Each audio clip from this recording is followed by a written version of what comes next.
नमस्कार साथियों, राधे राधे, जय श्री कृष्णा।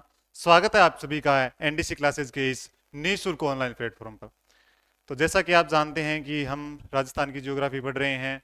तो राजस्थान की ज्योग्राफी का जो भौतिक विभाजन वाला विभाजन है, जो हमने इसकी लगभग 4 क्लासें कर ली है, 5वीं क्लास है आज की। तो हमने जो पढ़ा है, जो पश्चिमी मरुस्थल है उसके बारे में जानकारी प्राप्त कर ली है। और आज हम जानकारी प्राप्त करेंगे अरावली पर्वतीय प्रदेश के बारे में।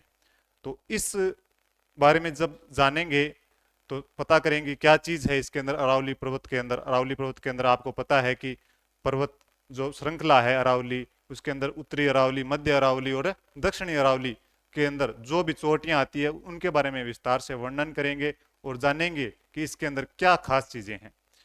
तो चलें आज हम, मैं पढ़ रहा था, कुछ कमेंट्स पढ़ रहा था, आपके आ रहे थे कुछ दिनों से। मैं लगातार वैसे कमेंट पढ़ रहा हूँ कि आप क्या कमेंट कर रहे हो इसके ऊपर। फिर भी मैं कमेंट पढ़ रहा था, उसका भी मैं थोड़ा सा देख लेता हूँ कि क्या क्या कमेंट आ रहे थे आपके। एक कमेंट आया था, नाम मेरे को पता नहीं है, कुछ लिखा हुआ है, आईवान कुछ लिखा है। Thank you so much sir, बहुत अच्छा पढ़ाते हो आप। मैं सारी क्लासेस ले रही हूँ आपकी और नोट्स भी बना रही हूँ साथ में। और सर प्लीज आप 2 घंटे तक की क्लासेस लगाओ प्लीज, मेरे को आपसे ही सारी राजस्थान ज्योग्राफी पढ़नी है। हाँ, आप पढ़ रहे हो, नोट्स भी बना रहे हो, अच्छी बात है, बहुत अच्छी बात है, और बनाना भी चाहिए। मैं कह रहा हूँ, लगातार कह रहा हूँ, आपके पास मैप होना चाहिए, रजिस्टर होना चाहिए और आप नोट्स बनाओ। लेकिन 2 घंटे की क्लास थोड़ी सी संभव नहीं है। आप देखो, क्लास में रेगुलर क्लास लूंगा, आपकी क्लास रेगुलर आएगी यहाँ पे ज्योग्राफी की, तो इसमें कोई दिक्कत वाली बात नहीं है। फिर भी आगे कोशिश करेंगे कि 2 घंटे की क्लास हो, लेकिन अभी जिस हिसाब से हम चल रहे हैं उसी हिसाब से चलेंगे। और जितना मैटर आपको करवाया जाए उतना मैटर आप तैयार करके रखोगे, मैं इसकी उम्मीद करता हूँ, ठीक है। और एक कमेंट था, नमस्ते सर, बहुत ही शानदार क्लास है सर, ऐसा मैटर तो पेड कोर्स में भी नहीं मिलता, और आपकी क्लास लेने और नोट्स बनाने के साथ ही इनको याद भी कर रहे हैं। बहुत ही शानदार है sir, thank you so much sir, आप हमारे लिए इतनी मेहनत कर रहे हो, हम भी आपके साथ साथ और भी मेहनत करेंगे।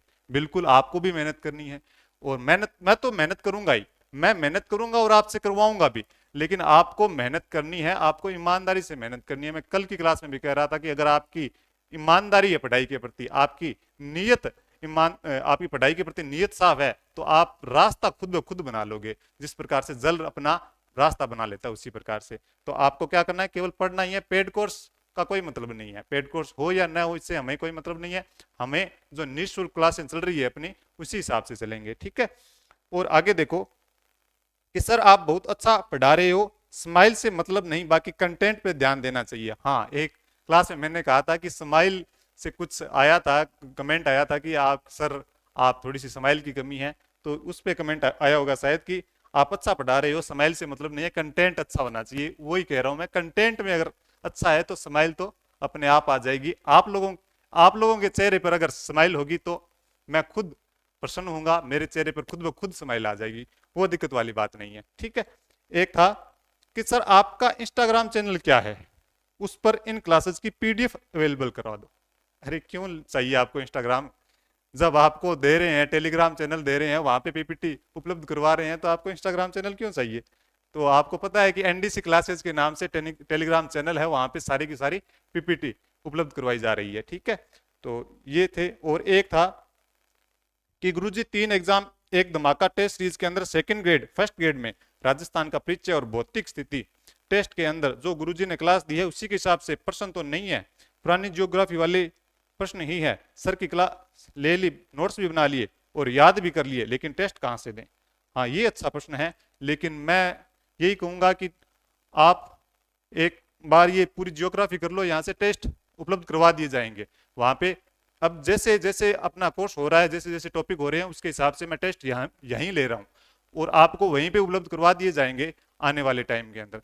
तो ये आपके सवाल थे कुछ, और मैं बता रहा हूँ कि यहाँ पे क्लासेस नियमित चलेगी, रेगुलर चलेगी, उसमें आपको परेशानी नहीं आएगी। आपको केवल पढ़ना है, पढ़ने पे ध्यान देना है, ठीक है। तो आज का कोटेशन क्या है वो देख लेते हैं। आज का एक शानदार कोटेशन है अपना, देखो कि जिन्हें सपने देखना अच्छा लगता है उन्हें रातें छोटी लगती है, और जिन्हें सपने पूरे करना अच्छा लगता है उन्हें दिन छोटा लगता है। जिन्हें सपने देखना क्या लगता है, अच्छा लगता है, उन्हें रातें छोटी लगती है, यानी कि उनको रात छोटी लगने लगती है। लेकिन जिन्हें सपने पूरे करना अच्छा लगता है। लेकिन जो हमारा सपना है first grade second grade teacher बनने का, वो अगर सपना है तो उसके बाद हमें दिन छोटे लगने लगते हैं और कुछ नहीं है। हमें ठानना है कि क्या बनना है हमें। ठीक है, ठीक है, तो हमें ठानना है क्या बनना है। जब आंखों में अरमान लिया, मंजिल को अपना मान लिया, फिर मुश्किल क्या आसान क्या, बस ठान लिया तो ठान लिया। तो हमको ठानना है कि हमें क्या बनना है, फिर चाहे मुश्किल हो चाहे आसान हो, कुछ रास्ते अपने मैं कह रहा हूं ना, अगर आपकी ईमानदारी है, नियत साफ है, तो रास्ते खुद बन जाएंगे। मेहनत पे ध्यान देना है अपने को। ठीक है, चले आगे क्लास शुरू करें अपनी। ज्यादा टाइम ले लिया ना आज, चलो आगे चलते। अरावली पर्वतीय प्रदेश हमने पढ़ लिया कि जो मरुस्थलीय प्रदेश है वो उसके अंदर क्या विशेषताएं हैं। मरुस्थलीय प्रदेश को दो भागों में बांटा है, वो चीजें सारी हो गई। अब पढ़ते हैं अपने अरावली पर्वतीय प्रदेश के बारे में कि क्या चीजें हैं इनके अंदर और क्या इनकी चीजें, इसके अंदर क्या खास चीजें हैं, वो भी साथ साथ में पढ़ते चलेंगे। ठीक है, तो अरावली पर्वतीय प्रदेश, अरावली पर्वतीय प्रदेश के अंदर देखो, अरावली विश्व की प्राचीनतम वलित एवं अवशिष्ट पर्वतमाला है। यानी ये क्या चीज है, अरावली विश्व की सबसे प्राचीन वलित मोड़दार पर्वत है, ये आपको बताया था, पहले भी बता चुका हूं मैं। और इसके अलावा अवशिष्ट पर्वतमाला है, यानी कि इसके अंदर जो खनिज है, जो पेड़ पौधे दबे हुए हैं, इसी कारण से अवशिष्ट पर्वतमाला भी इसको कहा जाता है। इस बात का ध्यान रखना है। आगे देखो कि अरावली की उत्पत्ति कब हुई थी, प्री कैम्ब्रियन कल्प में 65 करोड़ वर्ष पहले हुई थी। कब हुई थी, 65 करोड़ वर्ष पहले इसकी उत्पत्ति हुई थी। इस बात का हमको ध्यान रखना है। ठीक है, इसको क्या कहा जाता है, प्री कैम्ब्रियन आ जाए चाहे आर्कियन काल आ जाए, क्या आ जाए, आर्कियन काल आ जाए या फिर सर्नियन काल आ जाए। ठीक है, सर्नियन काल आ जाए। तो आपको ध्यान रखना है कि अरावली की उत्पत्ति से संबंधित चाहे प्री कैम्ब्रियन काल आ जाए, चाहे आर्कियन काल आ जाए, चाहे सर्नियन काल आ जाए, तो आपका ये आंसर सही माना जाएगा। इंपॉर्टेंट अपने आप में ये पूछा जाता है। ठीक है, पूछा जाता है ये कि अरावली की उत्पत्ति कब हुई थी, तो लगभग 65 करोड़ वर्ष पहले हुई थी। और उसको क्या कहा जाता है, प्री कैम्ब्रियन कल्प या फिर आर्कियन काल या फिर सर्नियन काल। आपको पता होना चाहिए कि अरावली पर्वतीय प्रदेश है जो, इसका ये किसका अवशेष है। तो मैंने आपको बताया था मरुस्थलीय प्रदेश है वो किसका अवशेष है, तो 33 सागर का है। अरावली पर्वतीय प्रदेश है जो उभरा हुआ भाग है, तो उभरा हुआ भाग उभरे हुए भाग का ही अवशेष होगा। तो उभरा हुआ भाग कौन सा था, पेंजिया था। और पेंजिया के दो भाग कौन कौन से बने थे, एक गोंडवाना लैंड बना था और एक अंगारा लैंड बना था। लेकिन राजस्थान के अंदर गोंडवाना लैंड का अवशेष है, तो इसी कारण से किसका अवशेष माना जाएगा, ये गोंडवाना लैंड का अवशेष माना जाएगा। किसका अवशेष, गोंडवाना लैंड का अवशेष ये माना जाएगा। इस बात का खास ध्यान रखना है अपने को। ठीक है, इसके बाद देखो इसका विस्तार पालनपुर से रायसीना की पहाड़ी तक है। पालनपुर कहाँ है, पालनपुर की बात की जाए तो ये गुजरात में है। और रायसीना की पहाड़ी कहां तक है, दिल्ली तक है। ठीक है, तो इसका विस्तार है जो अरावली का, वो कहां से कहां तक है, तो पालनपुर से रायसीना की पहाड़ी तक इसका विस्तार है। तो और इसकी अगर कुल लंबाई की बात की जाए तो कितनी होगी, 692 यानी कि 692 किलोमीटर इसकी लंबाई होगी। किसकी, अरावली पर्वतीय प्रदेश की। ठीक है, यानी कि अरावली पर्वत है, इसकी कुल लंबाई की बात की जाए तो 692 किलोमीटर होगी। लेकिन अगर राजस्थान के अंदर बात की जाए, राजस्थान में खेड़ब्रह्म से खेतड़ी तक इसका राजस्थान में विस्तार है। खेड़ब्रह्म कहां पे है, तो ये है गुजरात, यानी गुजरात और राजस्थान की जो सीमा है वहां का स्थान है खेड़ब्रह्म। यानी कि सिरोही से मान सकते हैं, वैसे कहां से मान सकते हैं, सिरोही से भी मान सकते हैं, सिरोही से सिंघाना तक भी मान सकते हैं, सिरोही से सिंघाना। ठीक है, और सिंघाना कहां पे है, अगर इसके बारे में पूछ लिया जाए तो सिंघाना झुंझुनू में है। कहां पे है, झुंझुनू। सिंघाना कहां पे है, झुंझुनू। और खेतड़ी कहां पे है, खेतड़ी पहले झुंझुनू में हुआ करता था, लेकिन अब कहां पे आ गया है, ये नीम का थाना में आ गया है। ठीक है, ये ध्यान रखनी है चीजें, कुछ नई चीजें नहीं है। आप कुछ कह रहे हैं कि सर ज्योग्राफी नई आएगी पुरानी आएगी, क्या आएगी, तो ये चीज थोड़ी सी ध्यान रखनी है कि नई आए चाहे पुरानी आई, हमें दोनों तरफ से तैयार रहना है। किसी प्रकार की आई, पुरानी आई तो जियोग्राफी बदल थोड़ी गई है, बदले तो जिले हैं केवल, संभाग नहीं जुड़े हैं और जिले नहीं जुड़े हैं। तो पृथ्वी तो यही है ना, कोई मंगल ग्रह तो आ नहीं गया यहाँ पे, तो पृथ्वी यही है, यही जियोग्राफी है, राजस्थान में जियोग्राफी यही है, बस जिले नए आए हैं, संभाग नए आए हैं, बाकी सारी की सारी चीजें यही है। इसके अलावा और कुछ चेंज नहीं हुआ है। अगर स्थान, मुख्य चीज आप ध्यान रखो, स्थान कहाँ पे है, स्थान कहाँ से, खेड़ब्रह्म से खेतड़ी तक। खेतड़ी पूछ लिया जाए तो नीम का थाना, पहले कहाँ था, झुंझुनू, बस कोई दिक्कत नहीं है। और पूछ लिया जाए दोनों में से, दोनों ही चीजें सही है, खेड़ब्रह्म से खेतड़ी तक, सिरोही से सिंगाना तक, कोई दिक्कत वाली बात नहीं है अपने, ठीक है। तो अगर इसकी बात की जाए राजस्थान के अंदर इसकी कुल लंबाई कितनी है, तो इसकी कुल लंबाई आ जाएगी 550 किलोमीटर आ जाएगी। कितनी आ जाएगी, 550 किलोमीटर इसकी कुल लंबाई आ जाएगी। किसकी आ जाएगी, अरावली पर्वतीय प्रदेश यानी कि अरावली पर्वतमाला की राजस्थान के अंदर लंबाई आ जाएगी, ठीक है। अगर बात की जाए कि राजस्थान में इसका कुल कितना, लगभग कितना भाग है, तो 80%, अरावली का 80% भाग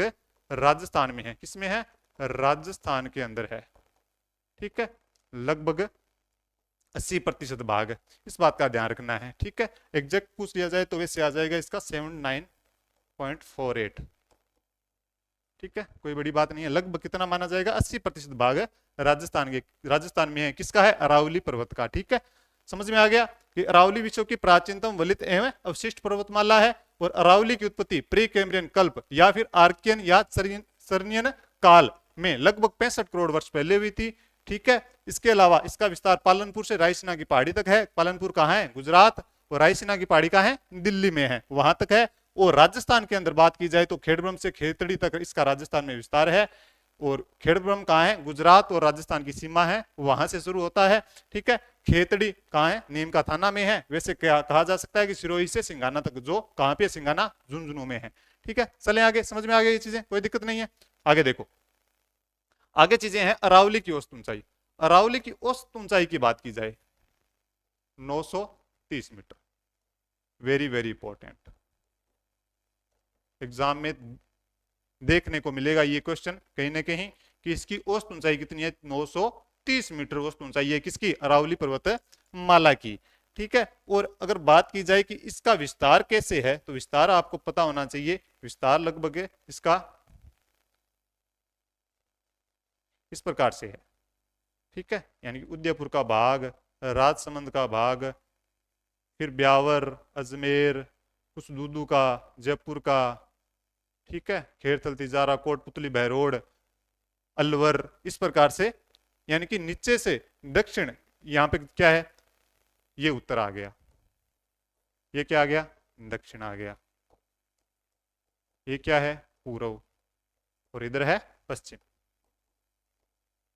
बात की जाए तो किस प्रकार से फैला हुआ है, तो दक्षिण पश्चिम से उत्तर पूर्व की ओर फैला हुआ है, यानी कि उत्तर, दक्षिण पश्चिम से उत्तर पूर्व इसका विस्तार है। किसका, अरावली पर्वत का, ठीक है। अरावली पर्वत का जो विस्तार है दक्षिण पश्चिम से उत्तर पूर्व की ओर है, ठीक है। और इसकी औसत ऊंचाई कितनी है, 930 मीटर है। और राजस्थान में इसका विस्तार, राजस्थान में इसका विस्तार पूछ लिया जाए तो कहां से कहां तक है, देखो, उदयपुर में है, सिरोही में है, राजसमंद में है, अजमेर में है, सीकर में है, जयपुर में है, दौसा में है, अलवर में है, ब्यावर में है, नीम का थाना में है, फिर कोटपुतली बहरोड में है, दूदू में है, और खेरथल तिजारा में इसका क्या है, विस्तार है। किसका, इसका अरावली पर्वतीय प्रदेश का, ठीक है। तो किस किस में है, जयपुर लिखा है ना यहाँ पे, जयपुर ग्रामीण कर लेना, जयपुर ग्रामीण में है, ठीक है, जयपुर ग्रामीण के अंदर है।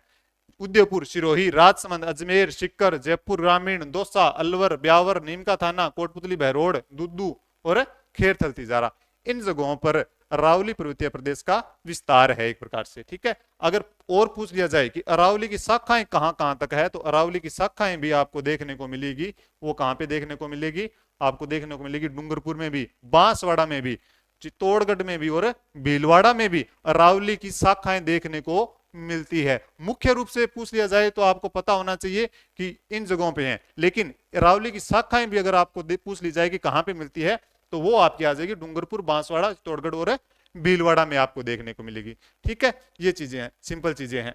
अरावली की सर्वाधिक ऊंचाई, अगर अरावली की सर्वाधिक ऊंचाई पूछ ली जाए तो वो आपकी आ जाएगी सिरोही में। सर्वाधिक ऊंचाई आपको पता है, गुरु शिखर जो अब सबसे ऊंची चोटी है अरावली की, वो कहां पे है, सिरोही में ही है। तो इसलिए सर्वाधिक ऊंचाई भी कहां होगी, जयपुर में होगी, सिरोही में होगी, ठीक है, सॉरी, सिरोही में होगी।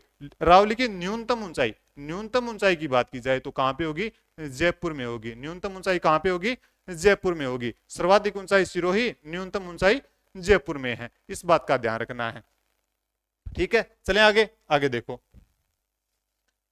अरावली का सबसे ऊंचा स्थान, सबसे ऊंचा स्थान आपको पता है, अभी बताया था कहां पे है, गुरु शिखर, यानी कि सबसे ज्यादा ऊंचाई वाला क्षेत्र है जो सिरोही है, और सबसे जो ऊंचा स्थान है वो भी कहां पे है, गुरु शिखर सिरोही में है। इसके अलावा पूछ लिया जाए अरावली का निम्नतम स्थान यानी कि सबसे नीचा स्थान कहां है, तो पुष्कर घाटी में है। पुष्कर घाटी कहां पे है, तो आपको पता होना चाहिए ये है अजमेर में है। कहां पे है, अजमेर में है पुष्कर घाटी। ठीक है, तो ये आपका निम्नतम स्थान हो जाएगा। कौन सा हो जाएगा, पुष्कर घाटी का। ठीक है, इसके अलावा अगर पूछ लिया जाए कि अरावली का सर्वाधिक विस्तार कहां पे है, यानी कि सर्वाधिक विस्तार, सर्वाधिक विस्तार कहां पे होगा बताओ, कमेंट आने चाहिए जल्दी जल्दी। उदयपुर में, कहां पे है, उदयपुर में। न्यूनतम विस्तार कहां पे होगा बताओ, न्यूनतम विस्तार, न्यूनतम विस्तार की बात की जाए तो कहां पे होगा आपका, अजमेर में। अजमेर में क्या है, सबसे कम अगर विस्तार की बात की जाए तो वो कहां पे होगा, अजमेर में होगा आपका। ठीक है, इसके अलावा अगर आपको पूछ लिया जाए कि सबसे ऊंचा शहर कौन सा है, सबसे ऊंचा शहर अरावली पर, यानी कि राजस्थान के अंदर भी पूछ लिया जाए कि सबसे ऊंचा शहर कौन सा है, तो आपका कौन सा हो जाएगा, सबसे ऊंचा शहर तो आपका हो जाएगा माउंट आबू। कौन सा हो जाएगा, माउंट आबू। ठीक है,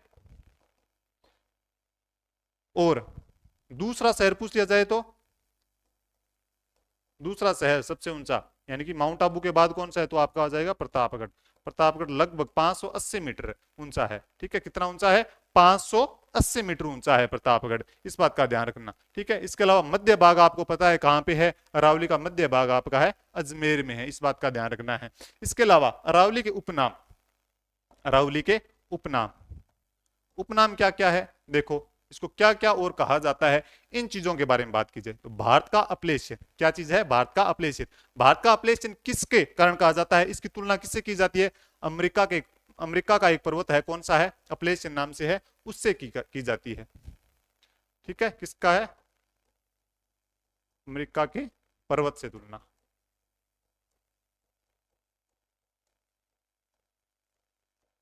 अमेरिका के पर्वत से तुलना की जाती है, इसी कारण भारत का अपलेशियन भी कहा जाता है, क्योंकि वह अपलेशियन भी एक मोड़दार वलित पर्वत श्रेणी है। ठीक है, इस बात का ध्यान रखना है। आगे देखो, परिपत्र, परिपत्र क्यों कहा जाता है, कि प्राचीन ग्रंथों में इसको क्या कहा जाता है, परिपत्र कहा जाता है। क्या कहा जाता है, प्राचीन ग्रंथों में। ठीक है, प्राचीन ग्रंथों की बात की जाए तो उसके अंदर इसको कहा जाता है परिपत्र। मेरू क्यों कहा जाता है, मेरू की अगर बात की जाए तो मेरू की बात की जाए तो भौगोलिक भाषा के अंदर मरु और मेरू, मरु तो आ जाएगा आपका रेगिस्तान वाला हिस्सा, मेरू आ जाता है आपका पहाड़ी जो पर्वत श्रेणी है उसका हिस्सा, तो मेरू कहा जाता है। किस कारण से कहा जाता है, भौगोलिक भाषा है ये। ठीक है, भौगोलिक भाषा है, क्या है, भौगोलिक भाषा है, जो क्या है इसकी, मेरू। भौगोलिक भाषा में इसको क्या कहा जाता है, मेरू कहा जाता है। आड़ावली, अरावली किसमें कहा जाता है, बूंदी में, बूंदी में इसको अरावली कहा जाता है, किसको, अरावली पर्वतमाला को। आडावाटा, इसको उदयपुर में, खास तौर पर उदयपुर में इसको क्या कहा जाता है, आडावाटा। ठीक है, आडावाटा इसको कहा जाता है, किसको कहा जाता है, अरावली के उपनाम है। अरावली के उपनामों में भारत का अपलेशियन, भारत का अपलेशियन किस कारण से कहा जाता है, जो अमेरिका का जो पर्वत है अपलेशियन है उसकी से तुलना की जाती है, क्योंकि वो भी एक क्या है, प्राचीन मोड़दार वलित पर्वत है। इसके अलावा परिपत्र प्राचीन ग्रंथों में कहा जाता है, मेरू इसकी भौगोलिक भाषा के अंदर इसको मेरू कहा जाता है। इसके अलावा अडावली इसको में को कहा जाता है, बूंदी में कहा जाता है, और आडावाटा इसको उदयपुर में कहा जाता है। इस बात का ध्यान रखना है अपने को। ठीक है, खास तौर पे आगे देखो, अबुल फजल ने, ये इंपॉर्टेंट है, अबुल फजल, अबुल फजल ने क्या कहा है, तो वो आपको पता होना चाहिए, उक्तंट की गर्दन कहा है। उक्तंट की गर्दन यानी कि ऊंट की गर्दन, क्या कहा है, ऊंट की गर्दन कहकर पुकारने वाले कौन हैं, तो वो आपके आ जाएंगे अबुल फजल हो जाएंगे। इस बात का आपको खास तौर पे ध्यान रखना है। ठीक है, ये चीजें हो गई। ठीक है, कोई समस्या नहीं है। आगे देखो, इसका विस्तार, खास तौर पे इसका विस्तार कहां से कहां तक है, किस प्रकार से है, अक्षांशीय विस्तार क्या है, देशांतरीय विस्तार क्या है, तो उस बात का आपने को विशेष तौर पे ध्यान रखना है। अरावली पर्वतमाला बहुत ही अच्छा टॉपिक है, यानी कि ये हेडेक वाला टॉपिक नहीं है कि आपने को ये याद होगा या नहीं होगा, ये एक आराम से सीखने का तरीका। आप देख लेना, वहां मैप ले लेना साथ में, और देख लेना चीजें कहां से कहां तक किस प्रकार से चल रही है। अगर आपके पास मैप होगा तो बड़ी आसानी से समझ आने वाली चीज है ये। ठीक है, ज्यादा टेंशन लेने वाली चीज नहीं है बिल्कुल भी।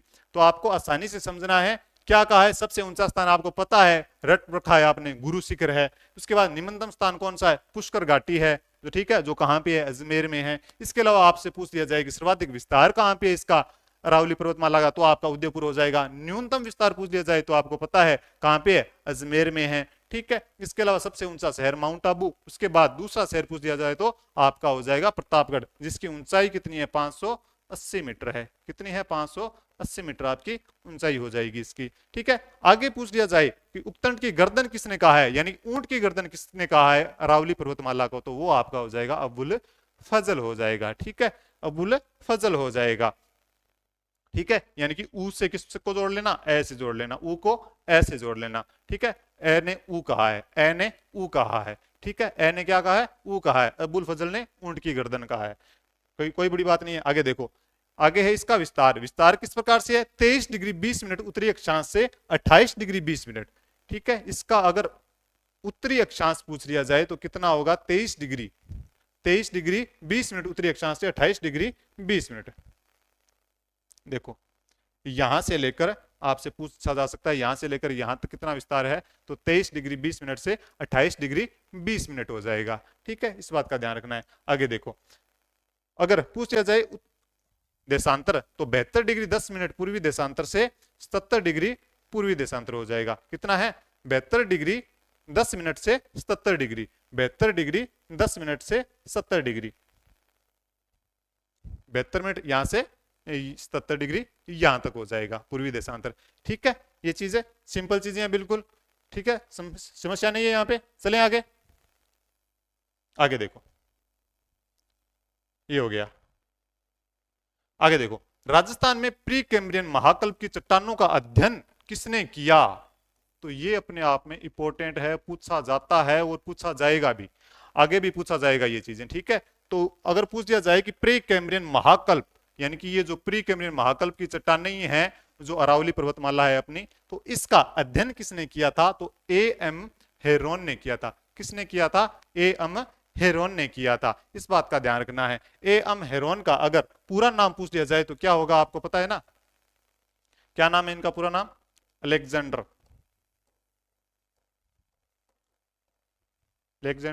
Macmillan Heron. ठीक है, इनका पूरा नाम क्या है, अलेक्जेंडर मैकमिलन हेरोन इनका पूरा नाम है। और ये कहां के निवासी हैं, तो ये स्कॉटलैंड के हैं। कहां के थे, स्कॉटलैंड के थे। इस बात का भी ध्यान रखना है थोड़ा सा। ठीक है, लेकिन पूछ लिया जाए कि प्री कैम्ब्रियन महाकल्प की चट्टानों का अध्ययन किसने किया था, तो ये आपको खास तौर पे ध्यान रखना है, किसने किया था, ए एम हेरोन ने किया था। ठीक है, अगर पूछ लिया जाए कि अरब सागर को अरावली का पिता कहा जाता है, यानी कि अरावली का पिता किसे कहा जाता है, तो आपको ध्यान रखना है किसको कहा जाता है, अरब सागर को कहा जाता है। किसको कहा जाता है, अरब सागर को कहा जाता है। क्यों कहा जाता है, क्योंकि जो अरावली की मूल जड़ें हैं ना, मूल जड़ें वो कहां से निकलती है, अरब सागर से निकलती है। मूल जड़ कहां है, अरब सागर में है। कहां पे है, अरब सागर में। इनकी जो मूल जड़ है वो कहां पे है, अरब सागर में है। इस बात का ध्यान रखना है। इसके अलावा अरावली को लक्षद्वीप है ना अरब सागर के अंदर, लक्षद्वीप का मिन्निकॉय द्वीप कहा जाता है। ठीक है, लक्षद्वीप का मिन्निकॉय द्वीप भी इसको कहा जाता है। किसको, अरावली पर्वतमाला को कहा जाता है। इस बात का ध्यान रखना है। यानी कि एक प्रकार से कह सकते हैं अपने कि इसका जो उद्गम है वो कहां से है, वो कहां से आपका, वो आ जाएगा आपका लक्षद्वीप के मिन्निकॉय द्वीप से आ जाएगा। ठीक है, तो आपका जो आपको पता होना चाहिए कि अरावली का पिता किसको कहा जाता है, तो अरब सागर को अरावली का पिता कहा जाता है। मूल जड़ है वो अरब सागर में है। लक्षद्वीप का मिन्निकॉय द्वीप भी इसको कहा जाता है। इस यानी कि जो उद्गम है, जो उद्गम कहां से माना जाता है, तो वो माना जाता है आपका लक्षद्वीप से माना जाता है। उद्गम कहां से माना जाता है, लक्षद्वीप से माना जाता है। इस बात का ध्यान रखना है। ठीक है, ये चीजें आगे समझ में सिंपल चीजें हैं। चलें आगे। आगे देखो सामान्य जानकारी। अब सामान्य जानकारी के अंदर क्या क्या चीजें हैं, बिल्कुल सिंपल चीजें हैं कि जलवायु किस प्रकार की है, उप आर्द्र जलवायु है। यानी कि शुष्क जलवायु कहां पे थी, तो शुष्क मरुस्थलीय प्रदेश था उसकी थी। अर्ध शुष्क जलवायु, अर्ध शुष्क मरुस्थलीय प्रदेश को यानी कि जो रेतीला मरुस्थल है उसकी शुष्क और अर्ध शुष्क जलवायु थी। लेकिन अरावली पर्वतीय प्रदेश की अगर जलवायु की बात की जाए तो वो कितनी है, कैसी है, किस प्रकार की है, तो वो आपकी आ जाएगी उप आर्द्र जलवायु आ जाएगी। ठीक है।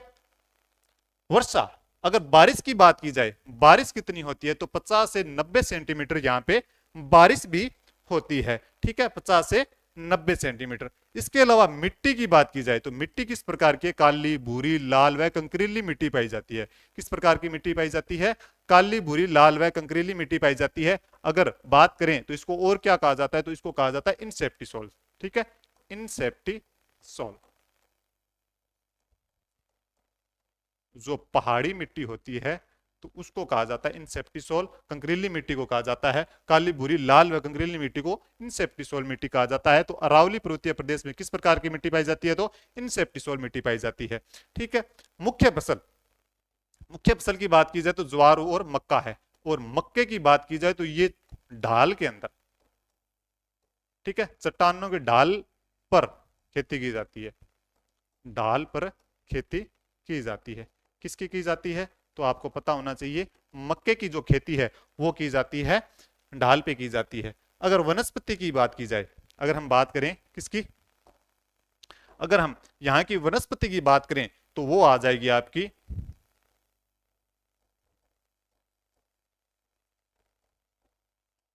उष्णकटिबंधीय पर्णपाती, उष्णकटिबंधीय पर्णपाती वन, यानी कि आपकी जो वनस्पति है उष्णकटिबंधीय शुष्क पर्णपात। ठीक है, उष्णकटिबंधीय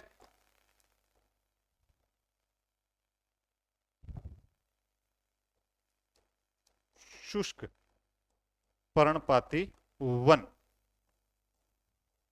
पाए जाते हैं यहाँ पे। यानी कि जो अरावली पर्वतीय प्रदेश है वहां पर किस प्रकार की वनस्पति पाई जाती है, तो आपकी पाई जाती है उष्ण कटिबंधीय शुष्क पर्णपाती वन।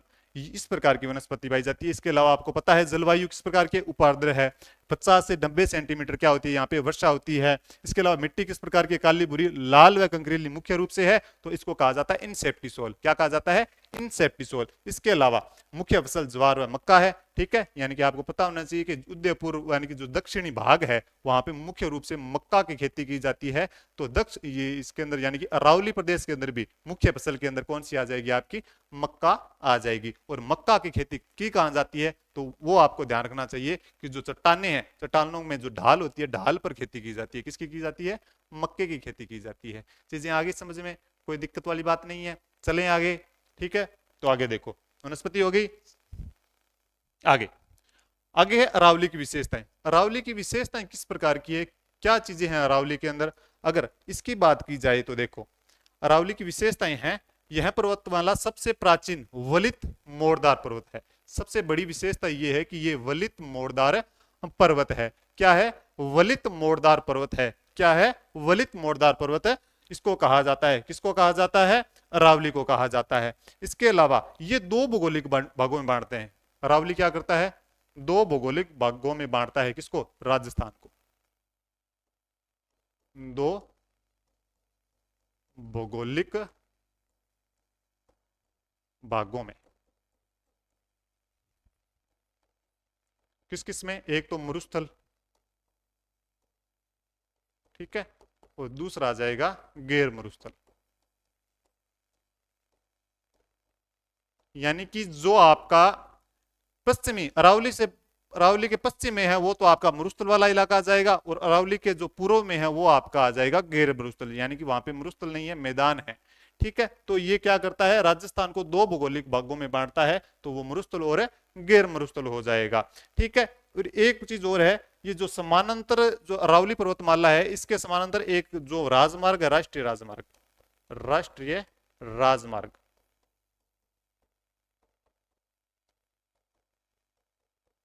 NH48 यानी NH48 है, जो इसके समानांतर चलता है, किसके, अरावली के समानांतर चलने वाला जो आपका राजमार्ग है वो कौन सा है, वो है NH48। ठीक है, समानांतर चलने वाला राष्ट्रीय मार्ग। इसके अलावा बात की जाए कि इस पर्वतीय प्रदेश में क्वार्टजाइट की प्रधानता है। किस प्रदेश के अंदर है? पर्वतीय प्रदेश के अंदर है, यानी कि जो अरावली पर्वतीय प्रदेश के इसके अंदर क्वार्टजाइट की प्रधानता है। ठीक है, इस बात का ध्यान रखना है। और इसका दक्षिणी भाग ग्रेनाइट चट्टानों से बना है, ग्रेनाइट चट्टानों से बना है। लेकिन आपको ध्यान रखना है कि इसका जो पर्वतीय प्रदेश में भी आपको इस बात का ध्यान रखना है कि जो उत्तरी अरावली व मध्य अरावली ये भाग किससे बना है? तो ये बना है क्वार्टजाइट की चट्टानों से बना है। ठीक है, इसको कहा जाता है दिल्ली सुपर ग्रुप। क्या कहा जाता है? दिल्ली सुपर ग्रुप कहा जाता है। यानी कि दिल्ली सुपर ग्रुप की चट्टानों से बना हुआ भाग है वो क्वार्टजाइट चट्टानों का भाग माना जाता है, यानी कि उत्तरी अरावली व मध्य अरावली का भाग माना जाता है। किससे बना हुआ? दिल्ली सुपर ग्रुप से माना जाता है। लेकिन आप अगर बात की जाए दक्षिणी अरावली का, जो दक्षिणी भाग है वो किससे बना है? तो ग्रेनाइट चट्टानों से बना है। और ग्रेनाइट चट्टानों से बनने होने के कारण इसको कहा जाता है अरावली सुपर ग्रुप। क्या कहा जाता है? अरावली सुपर ग्रुप की संज्ञा इसको दी जाती है। ठीक है, अगर पूछ लिया जाए इस प्रकार से कि सुपर ग्रुप कौन से सुपर ग्रुप का है, उत्तरी अरावली और मध्य अरावली कौन से सुपर ग्रुप की है, तो आपको ध्यान होना चाहिए दिल्ली सुपर ग्रुप। अगर पूछ लिया जाए कि दक्षिणी अरावली किस सुपर ग्रुप की है, तो आपको पता होना चाहिए अरावली सुपर ग्रुप की है। ठीक है, किसकी प्रधानता है? तो क्वार्टजाइट चट्टानों की प्रधानता आपको पता होना चाहिए कि उत्तरी अरावली व मध्य अरावली के अंदर है। और ग्रेनाइट चट्टानों की प्रधानता किसके अंदर है? तो दक्षिणी अरावली के अंदर आपको ग्रेनाइट चट्टानों की प्रधानता देखने को मिलेगी। इस बात का विशेष तौर पे ध्यान रखना है। चीजें आगे समझ में कोई दिक्कत, समस्या, परेशानी? ठीक है, तो ये चीजें हो गई। यहाँ पर्वतमाला सबसे प्राचीन वलित मोर्टार पर्वत है, कोई दिक्कत नहीं है। दो भागों में बांटता है, मरुस्थल और गैर मरुस्थल। और समानांतर एक राष्ट्रीय मार्ग चलता है, कौन सा? NH-48 चलता है। ठीक है, और बाकी चट्टानें होगी। चले आगे, आगे देखो आगे क्या चीजें हैं। आगे देखो कि यह पर्वतमाला पश्चिमी मरुस्थल के पूर्व में विस्तार को रोकती है। जो विस्तार हो रहा है मरुस्थल का, अरावली क्या करती है? इसको रोकती है। अरावली क्या करती है? जो रेतीला भाग है, रेत है, उसको क्या करती है? रोकती है। कौन रोकती है? अरावली रोकती है। कहां जाने से रोकती है? पूर्वी मैदानों में जाने से रोकती है। ठीक है, तो ये चीज।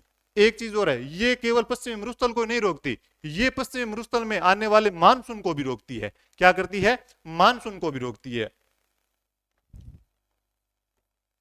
यह मानसून को पश्चिमी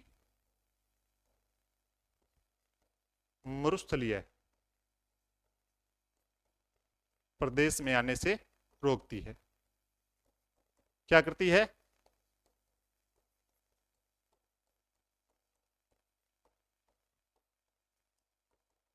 जो ये आपका मानसून है वो पश्चिमी मरुस्थलीय प्रदेश के अंदर आता नहीं है। क्यों नहीं आता है? क्योंकि अरावली पर्वतीय प्रदेश है उसको रोक लेती है।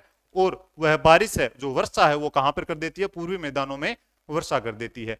तो ठीक है, यह मरुस्थल में पूर्व, यानी कि पश्चिमी मरुस्थल को पूर्व में आने से रोकती है, साथ साथ में बरसात को भी पश्चिमी मरुस्थल में आने से रोकती है। इस बात का ध्यान रखना है। ठीक है, ये चीजें हो गई। आगे देखो कि राजस्थान सर्वाधिक नदियों का उद्गम यहीं से होता है। राजस्थान में सर्वाधिक नदियों का उद्गम यहीं से होता है। सर्वाधिक, ये इंपॉर्टेंट है। यानी कि जो भी जितनी भी नदियां हैं, पूरी सारी नहीं है, लेकिन सर्वाधिक नदियों का उद्गम अगर पूछ लिया जाए तो वो कहां से होता है? अरावली पर्वतीय प्रदेश से ही होता है। ठीक है, अगर बात की जाए कि राजस्थान की जीवन रेखा, राजस्थान की जीवन रेखा भी कहा जाता है। किसको कहा जाता है? अरावली पर्वतीय प्रदेश को कहा जाता है। अरावली को राजस्थान की जीवन रेखा कहा जाता है। क्यों कहा जाता है? तो ये देखो, खनिज संसाधन, सबसे बड़ी बात ये है कि सर्वाधिक खनिज यहीं पे मिलते हैं, तो इसको जीवन रेखा कहा जा सकता है। नदियों का उद्गम, हाँ, पानी के कारण नदियों का उद्गम के कारण इसको क्या कहा जाता है? जीवन रेखा कहा जा सकता है। इसके अलावा सर्वाधिक वनस्पति भी यहीं पे है। क्या है? सर्वाधिक वनस्पति भी इसी क्षेत्र में पाई जाती है, अरावली पर्वतीय प्रदेश में पाई जाती है। इसी कारण से इसको क्या कहा जा सकता है? राजस्थान की जीवन रेखा कहा जाता है। सर्वाधिक वन्य जीव भी, यानी कि वन्य जीव है, वो भी सर्वाधिक यहीं पे पाई जाते हैं। ठीक है, तो इसी कारण से इसको क्या कहा जाता है? राजस्थान की जीवन रेखा कहा जा सकता है। ठीक है, इस बात का ध्यान रखना है। इसके अलावा जो अरावली पर्वतीय प्रदेश है, ये आदिवासियों की विचरण स्थली है। ठीक है, आदिवासियों की शरणस्थली।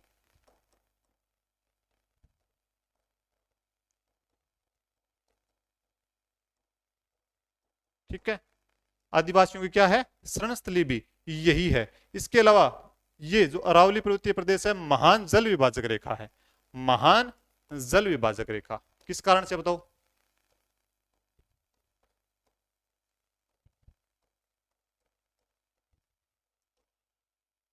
किस कारण से बताओ? कि अरावली से जो पश्चिम में है, वो सारी की सारी नदियां हैं, वो कहां पे जल अपना उड़ेलती है?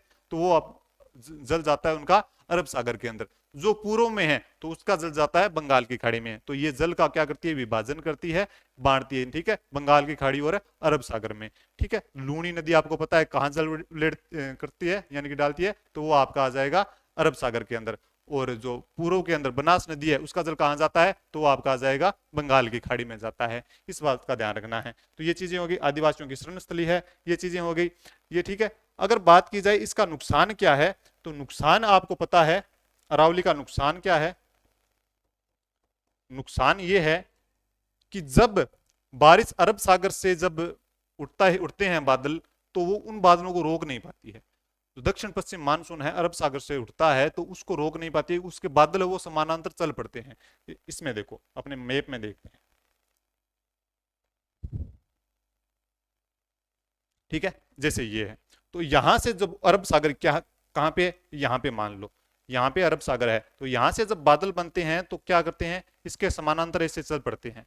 ठीक है, यानी कि ये रुकावट नहीं करती है, इसके साथ साथ आगे चल पड़ते हैं। तो नहीं चल पड़ने यानी कि रोक नहीं पाने के कारण ये क्या है, नुकसानकारी। ठीक है, नुकसान करती है, यानी कि इसका नुकसान, अरावली का नुकसान पूछ लिया जाए तो ये इसका यही होगा कि मानसूनी पवनों को यह रोक नहीं पाती है। इस बात का ध्यान रखना है, मानसूनी पवनों को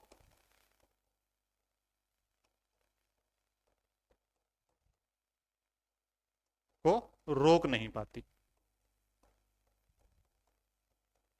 ठीक है, अगर खतरा पूछ लिया जाए कि अरावली को क्या खतरा है, खतरा पूछ लिया जाए, तो इसका जो खनिज है वो क्या है, एक प्रकार से कट रहे हैं, यानी पहाड़ियां क्या है, कट रही है एक प्रकार से। इस कारण से यानी कि एक प्रकार से क्या कह रहे हैं, इन खनिजों का क्या हो रहा है, अवैध खनन हो रहा है। क्या हो रहा है, अवैध खनन हो रहा है। ठीक है, अवैध खनन किसका हो रहा है, अरावली पहाड़ी का हो रहा है, वहां से खनिज निकाले जा रहे हैं। इस कारण से तो आपको पता होना चाहिए कि पर्वतमाला पश्चिमी मरुस्थल के पूर्व में विस्तार को रोकती है, यानी कि वहां से जो रेतीला भाग है वो पूर्व में नहीं आ सके, ये काम करती है। इसके अलावा मानसूनी यानी कि मानसून को पश्चिमी मरुस्थलीय प्रदेश में आने से भी क्या करती है, रोकती है। और क्या करती है, जो वर्षा है वो कहां पे करती है, वर्षा पूर्व में करती है। कहां के, किसके, यानी राजस्थान के जो पूर्व का भाग है, अरावली का पूर्व का भाग है, वहां पे बारिश को करती है। इस बात का ध्यान रखना है। चीजें आगे समझ में, जीवन रेखा क्यों कहा जाता है, सर्वाधिक नदियों का उद्गम भी यहां से होता है, महान जल विभाजक रेखा है, और मानसूनों को क्या करती है, रोक नहीं पाती है। इसके अलावा आदिवासियों की शरण स्थली भी इसको कहा जाता है। किसको, अरावली पर्वतीय प्रदेश को कहा जाता है। ठीक है, चले आगे। आगे देखो, हाँ ये आगे सबसे इंपॉर्टेंट चीज, ये आपका देखो कि अरावली को 3 भागों में विभाजित किया जाता है। कितने भागों में विभाजित किया जाता है, 3 भागों में विभाजित किया जाता है। तो 3 भाग कौन कौन से हैं, अगर पूछ लिया जाए तो आपको सीधी सी बात है, आपको पता ही है कौन कौन से हैं। उत्तरी अरावली, मध्य अरावली, और आपका आ जाएगा दक्षिणी अरावली। ठीक है, कौन कौन सा आ जाएगा, उत्तरी अरावली, मध्य अरावली और दक्षिणी अरावली आ जाएगा। ठीक है, कोई दिक्कत नहीं है। आगे देखो, उत्तरी अरावली के अंदर क्या चीजें हैं, ये देखो, उत्तरी अरावली के अंदर क्या चीजें हैं, ये देखो कि सबसे पहले ऊंची चोटी, सबसे उत्तरी अरावली कौन सी है, रघुनाथगढ़ सिक्कर के अंदर है। कितनी है, 1055 मीटर है। उसके बाद मालखेत सिक्कर के अंदर है, 1052 मीटर है। फिर है लोहारगल, वो कहां पे है, झुंझुनू में है, झुंझुनू। ठीक है, कितनी है, 1051 मीटर। ये तीनों आप क्या है, इंपोर्टेंट है, तीनों क्या है, इंपोर्टेंट है, इस बात का ध्यान रखना है। ठीक है, फिर आ गया खो, खो कहां पे, जयपुर ग्रामीण में। कहां पे आ गया, जयपुर ग्रामीण के अंदर। कितनी है, 920 मीटर, 920 मीटर है। उसके बाद बहरांच, बहरांच आ गया 792 मीटर। ठीक है, बाबाई जयपुर ग्रामीण 792 मीटर। फिर बरवाड़ा जयपुर ग्रामीण 786 मीटर। फिर ध्यान रखना है कि कहां पे है ये, जो जितनी भी जो अरावली ये यानी कि चोटियां हैं, रघुनाथगढ़ की चोटी, मालखेत, लोहारगल, ये कहाँ कहाँ पे है, तो इस बात का ध्यान रखना है। ये देखो तीन नाम एक से आगे, एक जैसे आगे। तो बाबाई कहाँ पे है, जयपुर ग्रामीण में। बरवाड़ा कहाँ पे है, जयपुर ग्रामीण में है। बब्बाई कहाँ पे है, बाबा, बाबा, बाबा आ गया जयपुर ग्रामीण। बब्बा यानी कि बब्बाई कहाँ पे आ गया, नीम का थाना में आ गया। इस बात का ध्यान रखना है, ठीक है। फिर आ गया बिलाली, बिलाली है कोटपुतली बहरोड में। मनोहरपुरा जयपुर ग्रामीण में। बेराट कहाँ पे है, कोटपुतली बहरोड के अंदर। सरिस्का कहाँ पे है, अलवर में। सरिस्का आपका पता है, आपको सरिस्का अभ्यारण का भी पता होगा, कहाँ पे है, अलवर में। भानगढ़ कहाँ पे है, अलवर में। और जयगढ़ कहाँ पे है, जयपुर में। इस बात का ध्यान रखना है। अगर हम एक लिंक के माध्यम से अगर बात करें तो ये किस प्रकार से याद रख सकते हैं, ये देखो किस प्रकार से याद रखते हैं। जैसे देखो रघु, रघु के खेत में लोहा खो गया, रघु के खेत में लोहा खो गया, ठीक है। रघु के खेत में लोहा खो गया, यानी कि लिंक बैठा है, आपको सेट बिठाना है किसी प्रकार से, कि इस आराम से बिठाना है, किसी कोई दिक्कत नहीं है। जैसे देखो कि रघु के खेत में लोहा खो गया, आपको याद इसी प्रकार से करना है। रघु के खेत में लोहा खो गया, ये आपके सीधे चार याद हो गए। उत्तरी अरावली की बता रहा हूं मैं, लोहा खो गया, ठीक है। उत्तरी अरावली को अगर किस प्रकार से लिख सकते हैं, रघु के खेत में लोहा खो गया। फिर आप कह सकते हो बेरू बाबा, बेरांच अलवर, बेरांच अलवर। बेरू बाबा बाड़े में, बेरू बाबा बाड़े में बाई से मिलने गई थी, जहां पे बाई क्या कर रही थी, बिल में मनोहर को ढूंढने गई, जो वहां पे क्या था, बैठा था बिल में। देखा बेरू बाबा, बेरू बाबा, बेरांच बाबा, बेरू बाबा बाड़े में बाई से मिलने गए। किससे मिलने गए, बेरू बाबा बाई से। कहां पे मिलने गए, बाड़े में, ठीक है।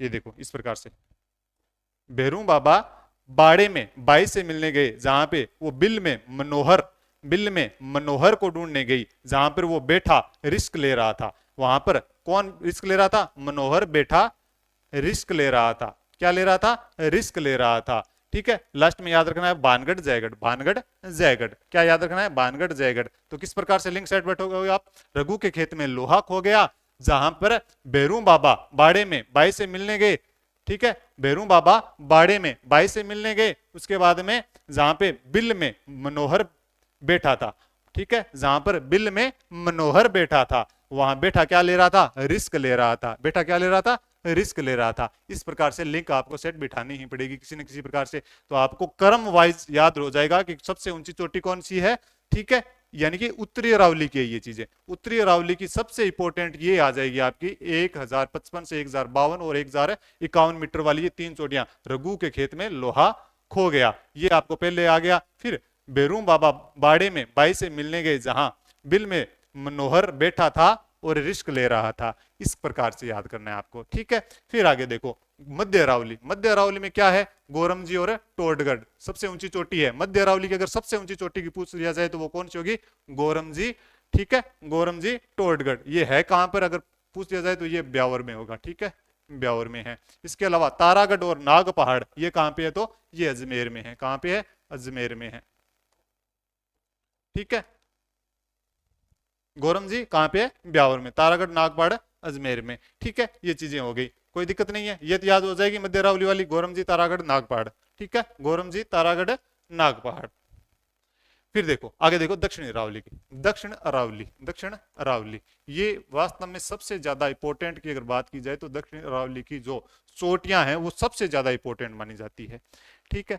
आराम आराम से याद करना है, किसी प्रकार की टेंशन नहीं लेनी है कि किस प्रकार याद होगा या नहीं होगा, याद हो जाएगा।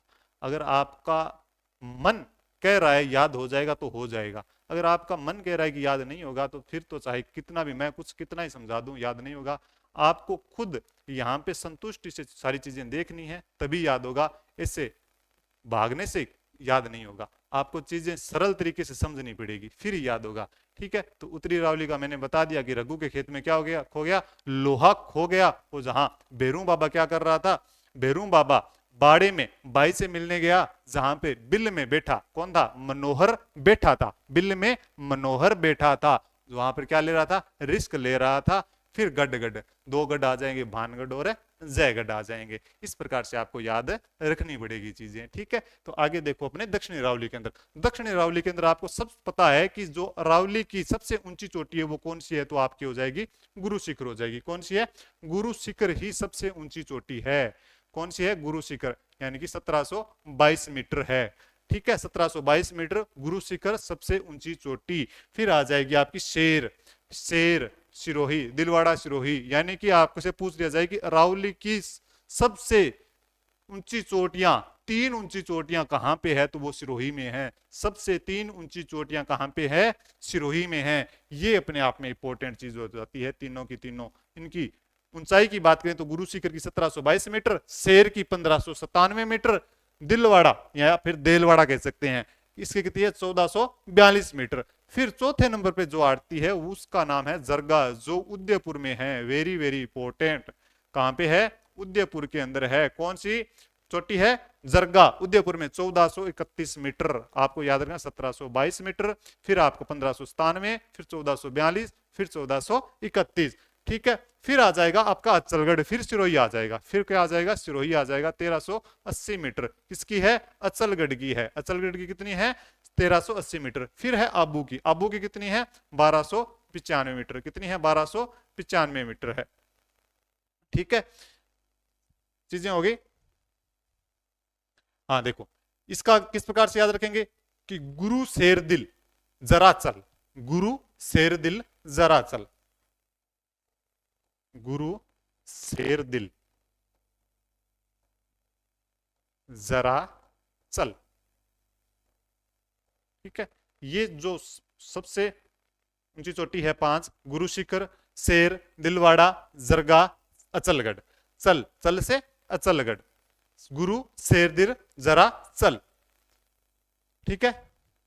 गुरु शेर दिल जरा चल, जहां पे क्या होगा? आबू के गढ़ में, आबू के गढ़ में, आबू के गढ़ में, के गढ़ यानी कुंभलगढ़, के गढ़ यानी कुंभलगढ़। आबू के गढ़ में ऋषिकेश, ऋषिकेश गया कमलनाथ। ऋषिकेश कौन गया? कमलनाथ गया था। ऋषिकेश कौन गया? कमलनाथ गया था। कमलनाथ कौन थे? आपको पता है, अभी जो चुनाव हुए थे विधानसभा के, तो मध्य प्रदेश के अंदर जो मुख्यमंत्री, कांग्रेस से मुख्यमंत्री पद के दावेदार थे कमलनाथ, यानी कि एक प्रकार से जब वहां से चुनाव हार गए तो एक प्रकार से हम जोड़ सकते हैं, लिंक जोड़ सकते हैं। उसके अलावा अदर वे मत लेना, तो वो संन्यास ले रहे हैं राजनीति से, तो वो ऋषिकेश चले जाते हैं। तो इस प्रकार से आबू के गढ़ में ऋषिकेश, आबू के गढ़ में ऋषिकेश चले गए कमलनाथ। आबू के गढ़ से क्या लिख कह सकते हो कि गुरु शेरदिल जरा चल, गुरु शेरदिल जरा चल। आबू के गढ़ से ऋषिकेश गए कमलनाथ, आबू के गढ़ से ऋषिकेश गए कमलनाथ, आबू के गढ़ से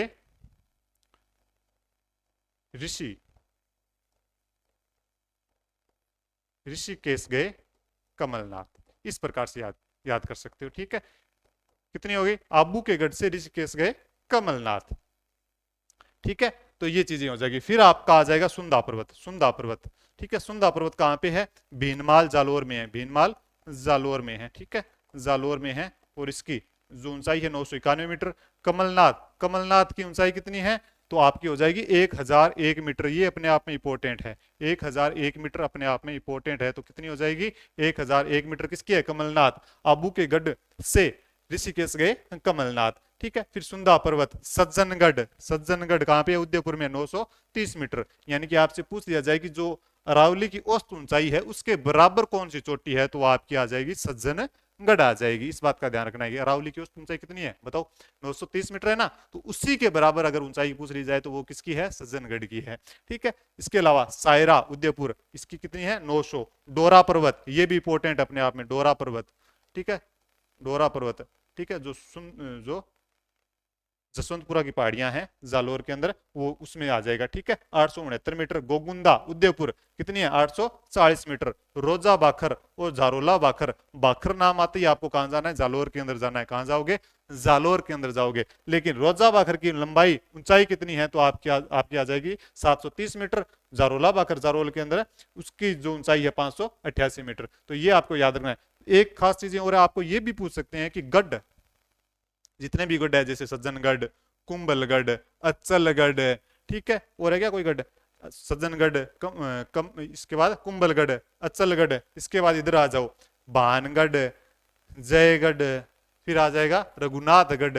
ये चीजें भी आप क्या एक्स्ट्रा लिख लेना कि किसकी ऊंचाई कितनी है। तो सबसे पूछ लिया जाएगा कि सबसे ज्यादा कौन सा गढ़ ऐसा है जो ऊंचाई है, तो अचलगढ़ की हो जाएगी 1380 मीटर। उसके बाद आपकी आ जाएगी रघुनाथगढ़ की, फिर आपकी आ जाएगी, नहीं फिर पहले अचलगढ़ की, फिर कुंभलगढ़ की, कुंभलगढ़ के बाद रघुनाथगढ़ की, फिर आ जाएगी सज्जनगढ़ की, सज्जनगढ़ के बाद भानगढ़ और फिर जयगढ़ की आ जाएगी। इस प्रकार से आपको याद रखनी है चीजें, ठीक है। तो ये आपकी चीजें याद हो रही है ना। साथ साथ में देख लो उत्तरी अरावली के अंदर, उत्तरी अरावली के अंदर मैंने क्या बताया था कि रघु के खेत में लोहा खो गया, जहां भैरू बाबा बाड़े में बाई से मिलने गया, भैरू बाबा बाड़े में बाई से मिलने गया, ठीक है। लेकिन वहां पर बिल में मनोहर क्या कर रहा था, बिल में मनोहर बैठा रिस्क ले रहा था, वहां बिल में मनोहर बैठा रिस्क ले रहा था, गढ़गढ़, गढ़गढ़ यानी भानगढ़, जयगढ़। इस प्रकार से याद कर लेना। अगर दक्षिण अरावली की बात की जाए तो गुरु शेरदिल जरा चल, गुरु शेरदिल जरा चल, आबू, आबू के गढ़ से ऋषिकेश गए कमलनाथ, आबू के गढ़ से ऋषिकेश गए कमलनाथ, यानी कि जो कमलनाथ है वो संन्यास लेकर कहां जा रहे हैं, ऋषिकेश जा रहे हैं। कहां से जा रहे हैं, आबू के गढ़ से जा रहे हैं, आबू के गढ़ से जा रहे हैं। केगढ़, केगढ़ यानी कुंभलगढ़, केगढ़, केगढ़ यानी कुंभलगढ़। इस प्रकार से याद रखना है, चीजें हो जाएगी याद, कोई दिक्कत नहीं है। देखो किसी न किसी से प्रकार से तो लिंक बैठाना पड़ेगा आपको, और मेरा दायित्व तो ये है कि मैं आपको कुछ किसी प्रकार से याद करवाऊं, चीजें याद होनी चाहिए किसी प्रकार से हो जाए, ठीक है। तो ये आपको थोड़ा सा ध्यान रखना है कि उत्तरी अरावली में कौन कौन सी चोटियां हैं, कितनी हैं। तो आपको ये ध्यान रखना है कि गुरु शिखर से यहां से लेकर आपको ध्यान रखना है जो 1224 मीटर, ये तो सारी की सारी चोटियां हैं। सबसे ऊंची चोटियों के अंदर दक्षिण अरावली वाली चोटियां आ जाएगी। फिर ये देखो, फिर 3 चोटियां, ये फिर रघुनाथगढ़, मालखेतो, लोहारगढ़, ये आ जाए, इनका क्रम आ जाएगा। पूरी अरावली की बात की जाए तो फिर आपका आ जाएगा, फिर आपका ऋषिकेश और कमलनाथ आ जाएगा, ये चोटियां आ जाएगी। तो आपको इस प्रकार से याद रखना है, ठीक है। तो कोई दिक्कत वाली बात नहीं है, चीजें हैं याद कर लेना। चलें आगे, आगे चीजें समझ में ओके है। चलो आगे देखो, आगे क्या चीजें हैं। अब देखो उत्तरी अरावली, अब क्या है उत्तरी अरावली। उत्तरी अरावली के अंदर क्या क्या चीजें हैं, कौन कौन से जिले शामिल हैं। अगर इसकी बात की जाए तो सबसे पहले आपको पता होना चाहिए कि जयपुर ग्रामीण, कौन सा है, जयपुर ग्रामीण। अलवर आ जाएगा, खेरथल तिजारा आ जाएगा, कोटपुतली बहरोड आ जाएगा, दौसा आ जाएगा, सिक्कर आ जाएगा, नीम का थाना आ जाएगा, यानी कि ये इलाका आ जाएगा। कौन सा आ जाएगा, ये इलाका आ जाएगा। यहां से 1 मिनट, इस प्रकार का जो इलाका है ना, इस, ठीक है, ये इलाका आ जाएगा आपका। इसके अंदर सारे ही आ जाएगा, जयपुर ग्रामीण, अलवर, खेरथल तिजारा, कोटपुतली बहरोड, दौसा का इलाका भी आ जाएगा, ठीक है, ये इलाका भी आ जाएगा, दौसा वाला, दौसा आ जाएगा, सिक्कर आ जाएगा, नीम का थाना आ जाएगा, झुंझुनू भी आ जाएगा, ठीक है। कौन सा आ जाएगा, झुंझुनू भी आ जाएगा, इस बात का भी ध्यान रखना है, ठीक है। झुंझुनू भी आ जाएगा साथ साथ में।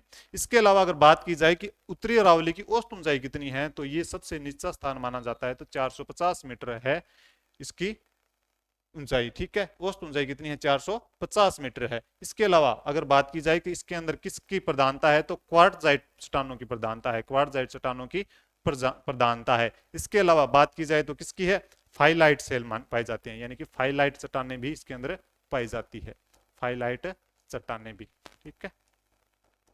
और मैंने बताया था कि जो उत्तरी अरावली है वो किस सुपर ग्रुप का हिस्सा है, तो आपको पता होना चाहिए दिल्ली सुपर ग्रुप का हिस्सा है। किसका हिस्सा है, दिल्ली सुपर ग्रुप का हिस्सा है, दिल्ली सुपर ग्रुप। इस बात का भी आपको ध्यान रखना है। तो ये उत्तरी अरावली है, इसके अंदर आपने जो पहाड़ियां तो पढ़ ली है, कौन कौन सी है आपको पता चल गया, लेकिन इसके अंदर अन्य क्या क्या चीजें हैं, कौन कौन से जिले शामिल होते हैं, अगर उसकी बात की जाए तो ये आपके हो जाएंगे जयपुर ग्रामीण, अलवर, खेरथल तिजारा, कोटपुतली बहरोड, दौसा, सीकर, नीमका थाना, ठीक है। और झुंझुनू भी आपका इसके अंदर शामिल होगा, ठीक है। इस बात का भी विशेष तौर पर ध्यान रखना है। अगर बात की जाए कि इस अरावली के अंदर दर्रे हैं या नहीं है, तो आपको यह ध्यान रखना है कि इसके अंदर दर्रे नहीं हैं। दर्रे क्या है, नहीं है। उत्तरी अरावली के अंदर दर्रे आपको नहीं देखने को मिलेंगे। इसके अलावा आपको पता होना चाहिए कि यहाँ पे कौन कौन सी पहाड़ियां हैं, तो शेखावाटी की पहाड़ियां,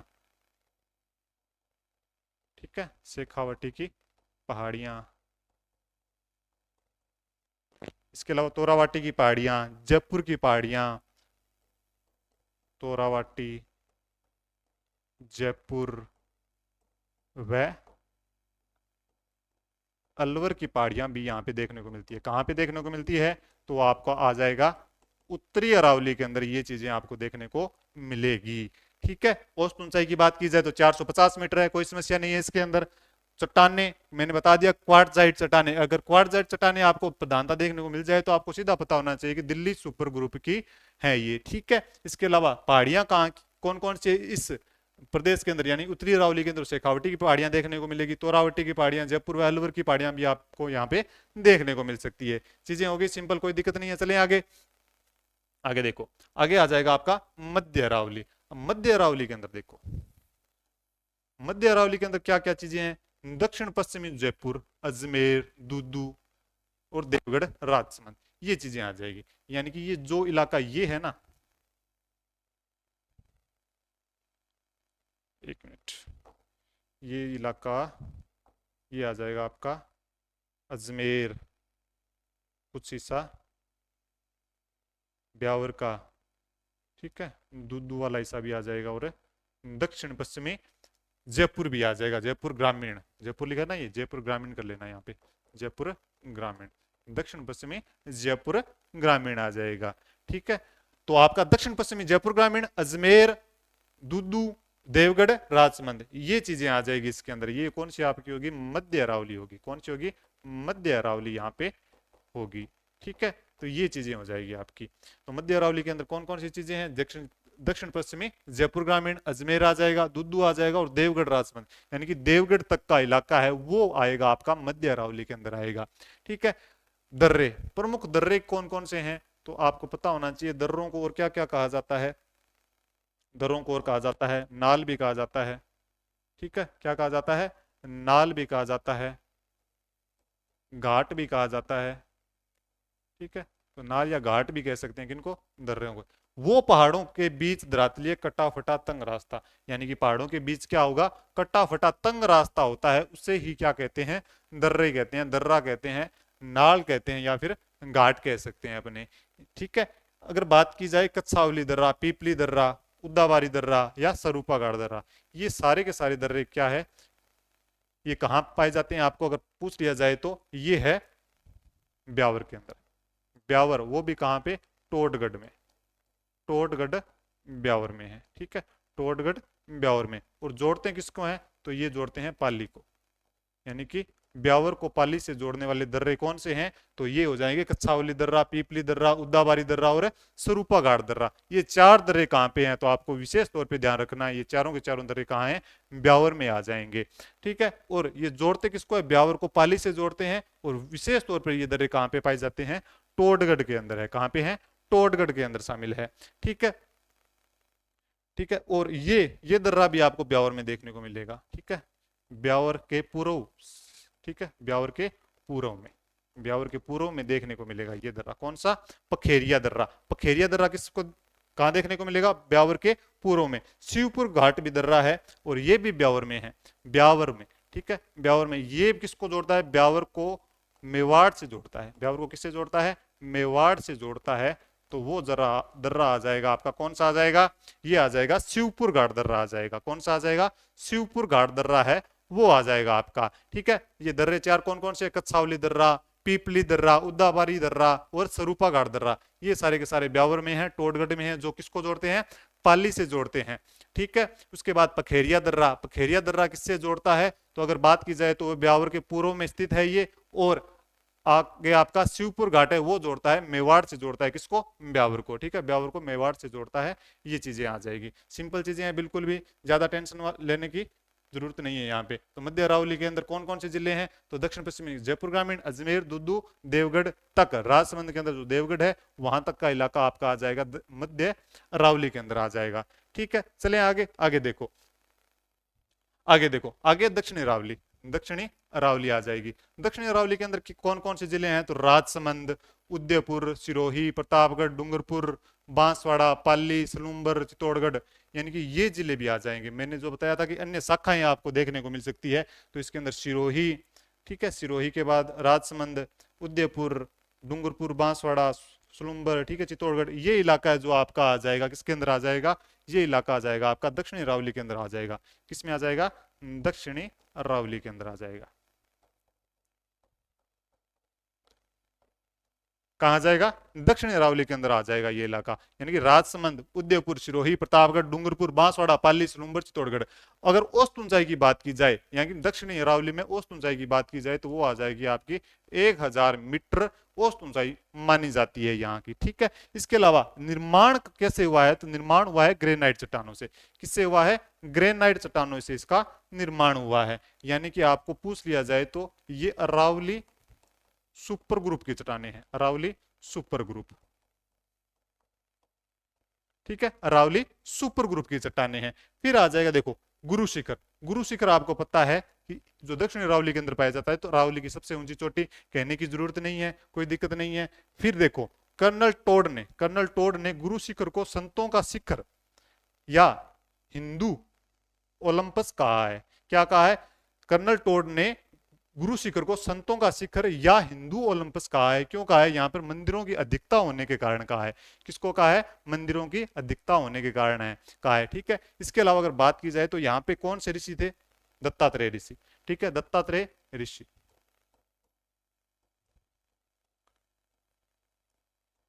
ठीक है, दत्तात्रेय ऋषि का भी मंदिर यहाँ पे देखने को मिलता है, इस बात का ध्यान रखना है, ठीक है। इसी कारण से गुरु शिखर नाम पड़ा है इसका, ठीक है, दत्तात्रेय ऋषि के कारण इसका नाम क्या पड़ा है, गुरु शिखर नाम पड़ा है। इसके अलावा बात की जाए तो अगर हम कहें तो हिमालय जो पर्वत है उत्तर के अंदर, हिमालय जो पर्वत है उत्तर के अंदर, वह नीलगिरी नीलगिरी नीलगिरी जो पर्वत है दक्षिण के अंदर, उसके मध्य सबसे ऊंची चोटी कौन सी है, तो वो आ जाएगी गुरु शिखर। कौन सी है, गुरु शिखर, ठीक है। तो हिमालय व नीलगिरी के मध्य जो सबसे ऊंची चोटी है, तो वो आपकी आ जाएगी गुरु शिखर। कोई ज्यादा टेंशन लेने वाली चीज नहीं है, ठीक है ना। तो आपको पता है दक्षिण अरावली के अंदर कौन कौन से जिले आ जाएंगे, तो आ जाएगा राजसमंद, उदयपुर, सिरोही, प्रतापगढ़, डूंगरपुर, बांसवाड़ा, पाली, सलूम्बर और चित्तौड़गढ़, ये आ जाएंगे। यानी कि आपको पता होना चाहिए बांसवाड़ा, डूंगरपुर, चित्तौड़गढ़, सलूम्बर, ये क्या है, शाखाएं हैं, इसकी अरावली की शाखाएं मानी जाती है, ठीक है। इसके अलावा औसत ऊंचाई 1000 मीटर, ग्रेनाइट चट्टानों से इसका निर्माण हुआ है, अरावली सुपर ग्रुप का क्या है, हिस्सा है ये। इसके अलावा गुरु शिखर सबसे ऊंची चोटी है, और कर्नल टोड ने क्या कहा है, गुरु शिखर को संतों का शिखर का है, या फिर या हिंदू ओलंपस कहकर पुकारा है। ये सिंपल चीजें हैं। चले आगे, आगे समझ में कोई दिक्कत नहीं। आगे देखो, आगे आबूखंड। आबूखंड क्या चीज है, आपको पता है सिरोही के अंदर है, और यह ग्रेनाइट से निर्मित भाग है। बिल्कुल अभी पढ़ा था कि जो दक्षिणी अरावली है वो किस से निर्मित है, तो ग्रेनाइट चट्टानों से निर्मित है, जिसे बेथोलिथ की संज्ञा दी है। क्या दी है, बेथोलिथ की संज्ञा दी है। बेथोलिथ क्या होती है, एक आग्नेय चट्टान होती है, गहरी चट्टाने होती है, आग्नेय चट्टाने होती है, गहरी चट्टाने होती है। उसी प्रकार से आबूखंड को भी बेथोलिथ की संज्ञा दी गई है। इसके अलावा बात करें कि 19 किलोमीटर लंबा, 19 किलोमीटर लंबा वह 8 किलोमीटर चौड़ा, जिसे विशाल इंसेलबर्ग कहा जाता है। इंसेलबर्ग किसको कहा जाता है, समुद्र के अंदर उभरा हुआ भाग होता है ना कुछ, ठीक है, बर्फ का या फिर कुछ, तो वो उभरा हुआ भाग होता है, चारों ओर क्या होती है, उसकी खाई होती है, ठीक है। उसी प्रकार से ये आबूखंड है, इसके जो एक उभरा हुआ भाग है 19 किलोमीटर लंबा और 8 किलोमीटर चौड़ा है, इसके चारों ओर क्या है, खाई है एक प्रकार से। इसी कारण से इसको विशाल इंसेलबर्ग भी कहा जाता है। इस बात का ध्यान रखना है विशेष तौर पे। आबूखंड किससे निर्मित है, तो ग्रेनाइट से निर्मित है, क्योंकि दक्षिण अरावली भी किससे निर्मित है, तो ग्रेनाइट से निर्मित है, ठीक है। ये चीजें हो गई, सिंपल चीजें, कोई दिक्कत नहीं है। अगर बात की जाए फुलवारी की नाल, फुलवारी की नाल कहाँ पे है, उदयपुर में है। कहाँ पे है, उदयपुर में है। ये किसको जोड़ती है, कोटड़ा को जोड़ती है। किसको, कोटड़ा से उदयपुर, कोटड़ा से उदयपुर को जोड़ती है। किससे जोड़ती है, कोटड़ा से उदयपुर को जोड़ती है, ठीक है। तो फुलवारी की नाल कहाँ है, उदयपुर में है। कोटड़ा को कहां से जोड़ती है, उदयपुर से जोड़ती है। अगर बात की जाए तो ये सबसे बड़ी नाल है, ठीक है। सबसे बड़ी नाल कौन सी है, तो फुलवारी की नाल है। सबसे बड़ी नाल कौन सी है, फुलवारी की नाल है, सबसे बड़ी नाल। और आपको पता होना चाहिए मानसी वाकल जो नदियां हैं, मानसी वाक्कल जो नदियां हैं का उद्गम भी कहां से होता है? फुलवारी की नाल से होता है। ठीक है, तो सबसे बड़ी नाल भी कौन सी है? फुलवारी की नाल है सबसे। ठीक है, और मानसी वाकल नदियों का उद्गम कहां से होता है? तो वो भी होता है, ठीक है, फुलवारी की नाल से। और कोटड़ा को उदयपुर से जोड़ती है। अगर बात की जाए देबारी दर्रा, देबारी दर्रा भी कहां से है? उदयपुर है। ठीक है, कहां पे है? उदयपुर में है। ठीक है, इस बात का भी ध्यान रखना है, कहां पे है? उदयपुर में है। ठीक है, ये क्या करता है? चित्तौड़ को उदयपुर से जोड़ता है, चित्तौड़ को उदयपुर से, चित्तौड़ को उदयपुर से। और यहां से क्या निकलता है? एक राजमार्ग निकलता है, उसका नाम है NH 27, यानी कि NH 27 निकलता है। कहां से निकलता है? देबारी दर्रे से NH 27 निकलता है। इस बात का हमें खास तौर पे ध्यान रखना है। सोमेश्वर की नाल, सोमेश्वर की नाल कहां की है आपको बताओ? सोमेश्वर की नाल पूछ लिया जाए तो ये है आपकी पाली। ठीक है, ये पाली से रणकपुर को जोड़ता है, पाली से रणकपुर। ठीक है, और ये किसके निकट है? तो ये देशसूरी के निकट है। किसके निकट है? देशसूरी के निकट है। ठीक है, सोमेश्वर की नाल, सोमेश्वर की नाल पाली से रणकपुर जो नाल है, ठीक है, तो वो सोमेश्वर की नाल से गुजरता है। ठीक है, पाली से रणकपुर वाला रास्ता है जो एक संकरा रास्ता है, वो सोमेश्वर की नाल है। अगर बात की जाए हाथी दर्रा, हाथी दर्रा कहां पे है? उदयपुर में है। हाथी दर्रा कहां पे है? उदयपुर में है। लेकिन जो हाथीगुड़ा नाल है वो कहां पे है? वो पूछ दिया जाए तो वो आपका आ जाएगा राजसमंद में। कहां पे है? राजसमंद में। ठीक है, अगर देशसूरी की नाल पूछ ली जाए तो वो कहां की है? पाली की। देशसूरी की नाल पाली की। और केवड़ा की नाल पूछ ली जाए तो ये है उदयपुर की। ठीक है, कहां की है? उदयपुर की है। ठीक है, और केवड़ा की नाल किससे को जोड़ती है? उदयपुर को जयसमंद झील से जोड़ती है, उदयपुर को जयसमंद झील से, उदयपुर को जयसमंद झील। जयसमंद झील अब कहां पे आ गई बताओ? जयसमंद झील कहां है? तो आपको पता होना चाहिए, ये अब आ गई है सलूम्बर में। कहां पे है? सलूम्बर में है। ठीक है, जयसमंद झील कहां है? सलूम्बर में है, इस बात का ध्यान रखना है। ठीक है, इसके अलावा ये चीजें हो गई। फुलवारी की नाल उदयपुर से, उदयपुर में है, कोटरा से उदयपुर को जोड़ती है। देबारी उदयपुर में है और चित्तौड़ को उदयपुर से जोड़ती है। सोमेश्वर की नाल पाली में है और पाली से रणकपुर को जोड़ती है। हाथी दर्रा, हाथी दर्रा जोड़ता है पिंडवाड़ा को, हाथी दर्रा जोड़ता है पिंडवाड़ा को। पिंडवाड़ा को किससे जोड़ता है? उदयपुर से। ठीक है, पिंडवाड़ा को उदयपुर से, पिंडवाड़ा को किससे जोड़ता है? उदयपुर से जोड़ता है। ठीक है, इसके अलावा जो हाथीगुड़ा नाल है ये जोड़ता है पाली को राजसमंद से। ठीक है, पाली को राजसमंद से जोड़ता है। को कुंभलगढ़ से लिख सकते हैं। कुंभलगढ़ कहां पे है? राजसमंद में है। पाली को कुंभलगढ़ से जोड़ता है। देशसूरी की नाल किससे जोड़ती है? देशसूरी की नाल जोड़ती है, आपको पता होना चाहिए, देशसूरी की चार भुजा। ठीक है, देशसूरी से चार भुजा, देशसूरी से चार भुजा, ये चीजें हो जाएगी। ठीक है, तो आपका प्रमुख दर्रे, ये प्रमुख दर्रे हैं कहाँ के? तो ये आपके आ जाएंगे मध्य अरावली।